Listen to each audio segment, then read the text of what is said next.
This episode contains discussions of misogyny and the complicated relationship between a mother and a daughter. Listen at your own discretion. It is Thursday, the 30th of January, 2025. My name is Pigeon Rose, and this is my song of the day.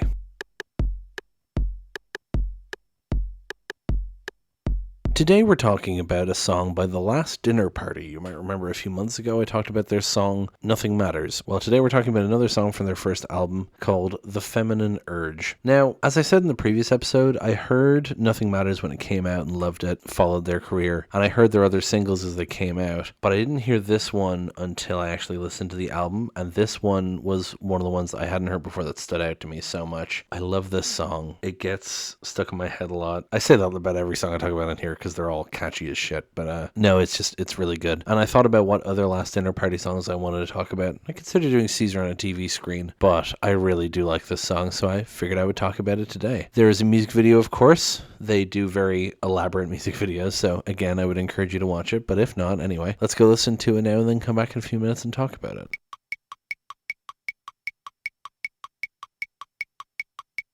And that was The Feminine Urge by The Last Dinner Party. So that song, as you could probably tell from the lyrics, but I mean, it's about femininity. And more specifically, Abigail Morris, the lead singer, said that it's about the mother-daughter relationship, right? I have a few quotes here.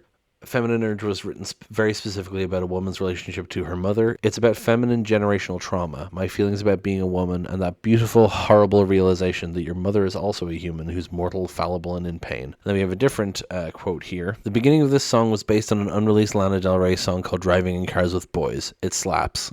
I wanted to write about my mother and the mother wound. It's about the relationship between mothers and daughters and how those go back over generations and the shared traumas that come down. I think you get to a certain age as a woman where your mother suddenly becomes another woman rather than being your mom. You turn 23 and you're having lunch and it's like, oh shit, we're just two women who are living life together. And it's very beautiful and very sweet and also very confronting. It's the sudden realization of the mortality and fallibility of your mother that you don't get when you're a child. It's also wondering, if I have a daughter, what kind of mother would I be? Is it ethical to bring a child into a world like this? And what wound would I maybe pass on to her or not? Very heady stuff. As I'm sure you know from listening to this show, or if you know me personally, which if you're subscribed, you probably do, I do not have a good relationship with my mother. And also, although I do identify generally with more feminine pronouns a lot of the time, I'm AMAB. And, you know, I grew up socialized as a boy. So I don't have this same thing that she's talking about, this mother-daughter relationship, even though, strictly speaking, I am my mother's daughter in many senses of the word. But it's a very different thing, you know. She's talking about this very specific thing of a woman and her mother. Because it also seems to be coming from a big place of love with her one. And for me, you know, I don't have a good relationship with my mother, so I can relate to this idea of there being a wound there, but it's not quite the same thing. So I do and don't relate to this song, really, but it's just kind of interesting the different kinds of experiences that people describe like this, because it's not something I can fully understand without having experienced it myself, you know. But let's get into the lyrics, shall we? A room at dusk, mastering the art of lying still, breathe like a girl till my lungs fill. Oh, pull your boots up, boys, and push me down. I'm only here for your entertainment. So, mastering the art of lying still very much feels like, you know, expecting a woman to just kind of sit still and not say anything, right? Breathe like a girl very much sounds like it's just like talking about needless gendering of things till my lungs fill, right? But to me, it also sounds like, you know, breathing like a girl till my lungs fill, it's like she's holding the breath in and not saying anything. And also, it makes me think of women holding their breath to make their chests look bigger, which is such a, like,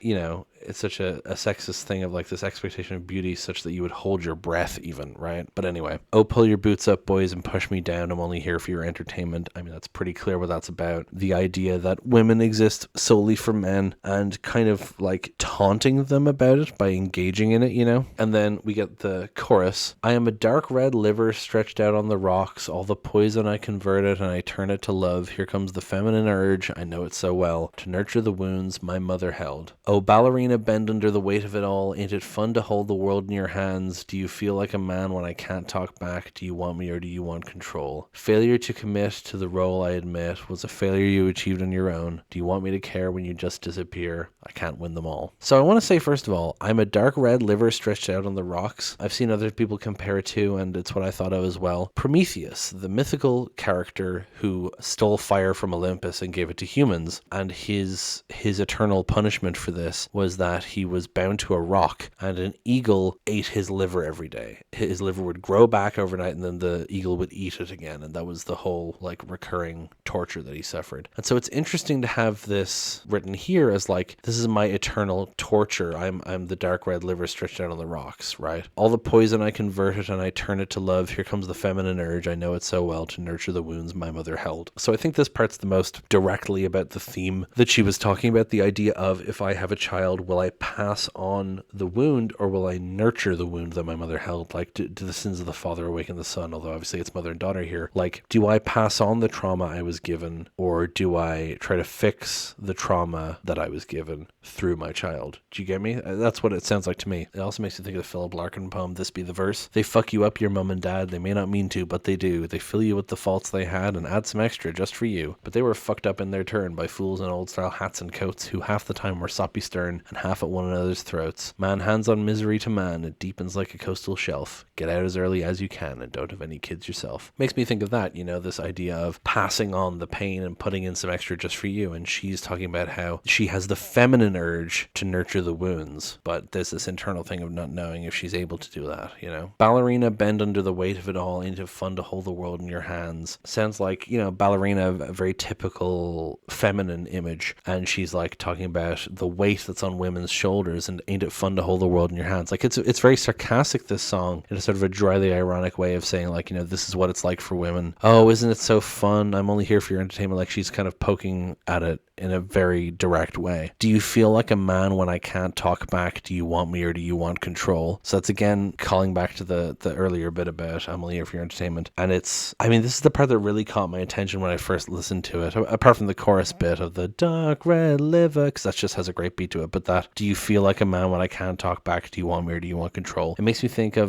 do you feel like a man when you push her around? What's that? Face Down by the Yellow Jumpsuit Apparatus, I think. You know, just this idea of like, does it make you feel masculine and powerful to control me, right? Failure to commit to the role I admit was a failure you achieved in your own. Do you want me to care when you just disappear? I can't win them all. It kind of sounds like, I'm not entirely sure where it's going with this, but it sounds like it's saying, you know, do you want me to care? I actually don't know how to analyze that part. I'm open to comments if you have your own interpretation of that part. And then we get the next bit. Run till I fall, how I wish the trees would swallow me. Make me a forest, take away my soul. I could never give the curse to her. I could never live with the guilt of lying that people are kind. And that's again that thing, right? Run till I fall, how I wish the trees would swallow me. Make me a forest, take away my soul just sounds like trying to get away from problems, right? But that, I could never give the curse to her. I could never live with the guilt of lying that people are kind. Oh, it's so hard hitting of this idea of, you know, the curse to her, right? This mother wound that she mentions, and I can never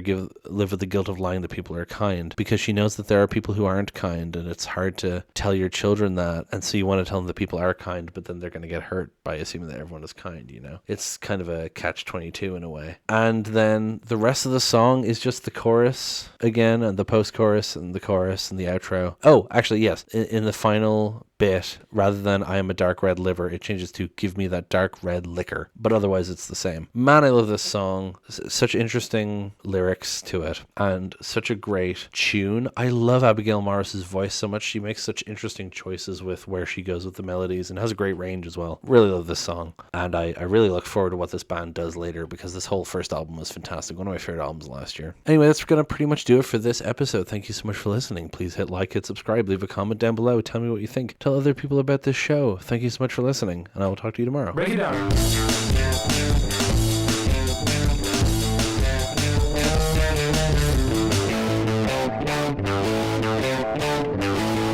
Yeah.